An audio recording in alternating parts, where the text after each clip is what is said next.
Hi, Nick. Hi, Cindy. It's nice to see you. It's good to see you. We were discussing in the background of all of this how this is also your first time doing a podcast. Absolutely. So, Yeah, so we're both entering. entering new territory. Yeah. So, I mean, it's good to see you. I know that you left and you are in Edinburgh in Scotland. And you are busy with a PhD. Is it done? It's done now. Yes. It's done. Congratulations. At the University of Dundee. Yes. And yeah, it's good to see you back home. Yes, it's good to be home. Even though I think you're just dipping in and then returning. Yes, exactly. So yeah, it's good to be in conversation with a fellow poet. Yes. And fellow Durbanite. Exactly. You and I were born in the same year, 1990. Both of us born in Durban. And I've really enjoyed watching the work that you've done over the years. So, I mean, you're a busy man within the South African literary landscape, even if you're working from afar right now. And so let me roll out a list of your accomplishments to remind ourselves exactly who you are.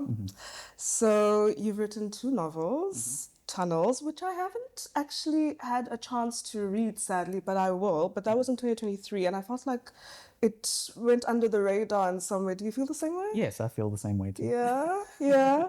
But then you wrote A Hibiscus Coast in 2021, and that went on to be longlisted for the 2022 Sunday Times Fiction Prize. Yes. And then you've also written 2 short story collections. The First Law of Sadness, which is a title I'm so jealous of. I think it's so beautiful. And it also was the winner of the 2018 Nadine Gordimer Award. And then you wrote Stations, and then you wrote 2 poetry collections.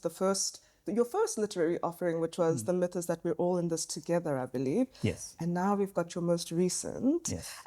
the Book of Unrest that just came out this year. So congratulations. Thank you. I mean, I want to talk about the Book of Unrest, and I want to talk about also Uhlanga and that sort of work. And also, you're the winner of the Thomas Pringle Award, let me not forget, and the Desperate Literature Award, and the 2021 National Poetry Prize. So you've done a lot. Accomplishments aside, Yes. let's jump into this book. And I think a good place to start is with the text itself. Yeah. And so I think it's good to hear a passage or something, or a poem from you. So it's really nice to always hear it in the author's voice. So would you just give us a taste of the text? I'll read the first poem from the Book of Unrest. It's called Dramatis Personae. This person who is formed from other people. Where must I slouch when the others go off to sleep or to myth? When the book is forgotten and couched in rows of bending shelves, deep within or out with. Inside myself is a lonely place. It is better to know myself through a self, faced with a pressure under which it must liquefy or shatter. Most of a poem is words, in the way I am mostly water, not the part that matters. I mean, this is quite an interesting book, and a really interesting offering from you. Although I think, having read most of your works, they are really digressive and different. There's no sort of clear pattern that I can detect having read your works. But can you tell us or share with us how this collection came about? Sure. So, a minor correction, this book came out in 2022, but I didn't launch it in South Africa. So that's kind of what happened. In retrospect, I wrote this book in the midst of a nervous breakdown, which was surrounding a lot of things happening in my life, but was also a time of civic and emotional unrest, what we called the July unrest in Durban, our hometown, which I think had some pretty severe psychic consequences for everybody who lived there and everybody who has connections to the place. And at the same time, I was undergoing a process of kind of building myself back up again, having moved from South Africa to Scotland, and really having to deeply think about the parts of my being and myself which parts were useful to me, which parts were not useful to me, which parts were hurting me.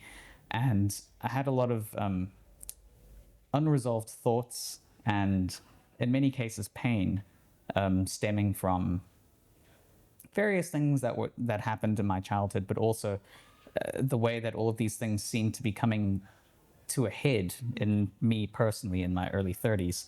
And I kind of wrote myself through this period of illness with this book. And it almost didn't come out because I thought that perhaps it wasn't appropriate for me to be writing about Durban, about a place that I was no longer living in. Mm-hmm. So I had to kind of create an imaginary. And a lot of my books are about creating imaginaries. Imaginaries that I can see myself living in, and imaginaries which reflect life as I've experienced them. Being born in the early 90s in Durban, both the city and our country and what we practice as poets, you and I, has changed so much during our lives. And I was really just wanting to sort of explore that and to find a place where I could speak about my life and my love of the place that I come from in a way that was poetically meaningful to me. And part of this book is also getting in touch with the texts written by poets and writers who I really admire, who were from Durban or who had written about, in general, the coast, north and south of the city. And I mean, I sort of share in your feeling when I didn't leave the country, but I left Durban and moved to Stellenbosch. Yeah. And I never really left Durban, and I just never left the hometown. And when I moved there, I also sort of had a bit of a breakdown and a crisis that went on, but it also it sparked my writing of the world that also was a world in deep crisis and unrest. So I think that there's something quite interesting about leaving one's home country or one's hometown and going to a different place, and that sort of sense of isolation and what that brings up. Absolutely. And how that then inspires the work. Well, it's fortuitous that this book is here. This is my first novel, Hibiscus Coast. And this book is about a young woman who's forced by family circumstance, but also some events unfolding in her life to move to New Zealand. And it's a book, it's also in some ways a portrait of loneliness and about someone having to create a space for themselves in a place that is not entirely accepting of who she is, this young woman, Mary, and also the immigrant community in South Africa, particularly in the North Shore of Auckland, which is in many ways a bit of an unreformed immigrant community. I know it very well because I think I was part of that sort of white flight generation in the 90s, moved to New Zealand, didn't hack it. We moved back after a year. And so in many ways, talking about patterns in my work, I think that's maybe something that I write about a lot. People in dislocation, relocation, and the difficult thing with moving is you have to bring yourself with. And it doesn't really matter where you move to. You always have to bring your own circumstances and your own memories and your own, your own self with you, which is often a tripping point. Absolutely. Who were some of those writers that you were accompanied by in the writing of the Book of Unrest? So the first I would say would be, the obvious one would be Fernando Pessoa, the Portuguese writer who grew up in Durban and who wrote his first poems for the Natal Mercury when he was a teenager. but he left Durban when he was 17. He was a very privileged man, well, privileged boy. His stepfather, I think, was the consul general for Portugal in Durban in the early 20th century. But he never wrote about Durban, which is kind of funny.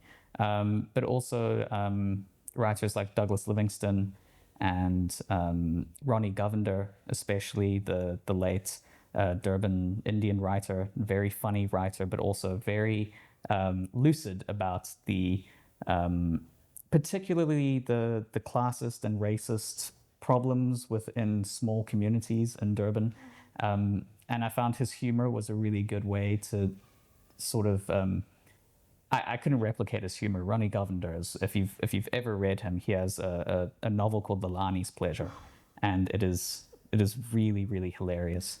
But also writers like Lewis Nkosi, Sally Ann Murray, who we both know.